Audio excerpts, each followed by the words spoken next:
உபாகமம் அதிகாரம் 26.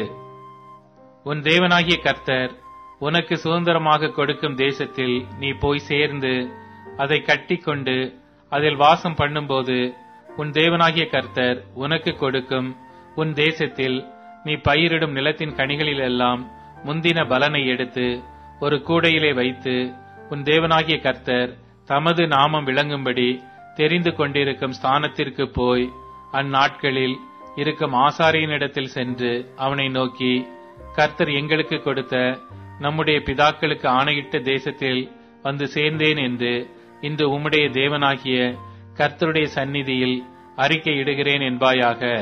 அப்பொழுது ஆசாரியன் அந்த கூடையை உன் கையிலிருந்து வாங்கி அதை உன் தேவனாகிய கர்த்தரின் பலிபீடத்திற்கு முன்பாக வைக்க கடவன். அப்பொழுது நீ உன் தேவனாகிய கர்த்தருடைய சந்நிதியில் நின்று வசனித்து சொல்ல வேண்டியது என்னவென்றால், என் தகப்பன் அழிவுக்கு நேரான சீரிய தேசத்தானாயிருந்தான். அவன் கொஞ்சம் ஜனங்களோடு எகிப்துக்கு போய் அவ்விடத்தில் பரதேசியாய் சஞ்சரித்து அங்கே பெரிய பலத்த திரட்சியான ஜாதியானான். எகிப்தியர் எங்களை ஒடுக்கி எங்களை சிறுமைப்படுத்தி எங்கள் மேல் கனமான வேலையை சுமத்தின போது எங்கள் பிதாக்களின் தேவனாகிய கர்த்தரை நோக்கி கூப்பிட்டோம். கர்த்தர் எங்கள் சத்தத்தை கேட்டு எங்கள் சிறுமையையும் எங்கள் வருத்தத்தையும் எங்கள் ஒடுக்கத்தையும் பார்த்து எங்களை பலத்த கையினாலும் ஓங்கிய புயத்தினாலும் மகா பயங்கரங்களினாலும் அடையாளங்களினாலும் அற்புதங்களினாலும் எகிப்திலிருந்து புறப்பட பண்ணி எங்களை இவ்விடத்திற்கு அழைத்து வந்து பாலும் தேனும் ஓடுகிற தேசமாகிய இந்த தேசத்தை எங்களுக்கு கொடுத்தார். இப்பொழுதும் இதோ கர்த்தாவே, தேவரீர் எனக்கு கொடுத்த நிலத்தினுடைய கனிகளின் முதற் பலனை கொண்டு வந்தேன் என்று சொல்லி அதை உன் தேவனாகிய கர்த்தருடைய சந்நிதியில் வைத்து உன் தேவனாகிய கர்த்தருடைய சந்நிதியில் பணிந்து, நீயும் லேவியனும் உன்னிடத்தில் இருக்கிற பரதேசியும் உன் தேவனாகிய கர்த்தர் உனக்கும் உன் வீட்டாருக்கும் அனுக்கிரகம் பண்ணின சகல நன்மைகளின் நிமித்தமும் சந்தோஷப்படுவீர்களாக.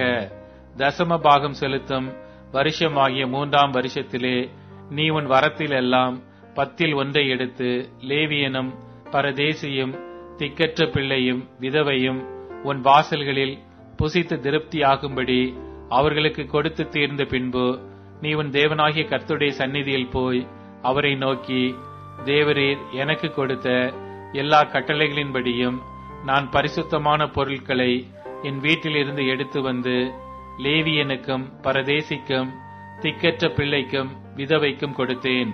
உம்முடைய கட்டளைகளில் ஒன்றையும் நான் மீறவும் இல்லை, மறக்கவும் இல்லை. நான் துக்கம் கொண்டாடும் போது அதில் புசிக்கவும் இல்லை. தீட்டான காரியத்துக்கு அதில் ஒன்றும் எடுக்கவும் இல்லை. இளவு காரியத்துக்காக அதில் ஒன்று படைக்கவும் இல்லை. நான் என் தேவனாகிய கர்த்தரின் சத்தத்துக்கு கீழ்ப்படிந்து தேவரீர் எனக்கு கட்டளையிட்டபடி சகலமும் செய்தேன். நீர் உமது பரிசுத்த வாசஸ்தலமாகிய பரலோகத்தில் இருந்து நோக்கி பார்த்து உமது ஜனங்களாகிய இஸ்ரவேலரையும் நீர் எங்கள் பிதாக்களுக்கு ஆணையிட்டபடியே எங்களுக்கு கொடுத்த பாலும் தேனும் ஓடுகிற தேசத்தையும் ஆசீர்வதியும் என்று சொல்வாயாக. இந்த கட்டளைகளின்படியும் நியாயங்களின்படியும் நீ செய்யும் பொருட்டு இன்று உன் தேவனாகிய கர்த்தர் உனக்கு கட்டளையிடுகிறார். ஆகையால் உன் முழு இருதயத்தோடும் உன் முழு ஆத்துமாவோடும் அவைகளை காத்து நடக்க கடவாய். கர்த்தர் எனக்கு தேவனாய் இருப்பார் என்றும் நான் அவர் வழிகளில் நடந்து அவர் கட்டளைகளையும் அவர் கற்பனைகளையும் அவர் நியாயங்களையும் கைக்கொண்டு அவர் சத்தத்திற்கு கீழ்ப்படிவேன் என்றும் நீ இன்று அவருக்கு வாக்கு கொடுத்தாய். கர்த்தரும் உனக்கு வாக்கு கொடுத்து உனக்கு சொல்லியிருக்கிறபடி நீ என்னுடைய கட்டளைகளை எல்லாம் கைக்கொண்டால் எனக்கு சொந்த ஜனமாய் இருப்பாய் என்றும், நான் உண்டு பண்ணின எல்லா ஜாதிகளை பார்க்கிலும் புகழ்ச்சியிலும் கீர்த்தியிலும் மகிமையிலும் உன்னை சிறந்திருக்கும்படி செய்வேன் என்றும், நான் சொன்னபடியே நீ உன் தேவனாகிய கர்த்தரான எனக்கு பரிசுத்த ஜனமாய் இருப்பாய் என்றும் அவர் இன்று உனக்கு சொல்லுகிறார் என்றான்.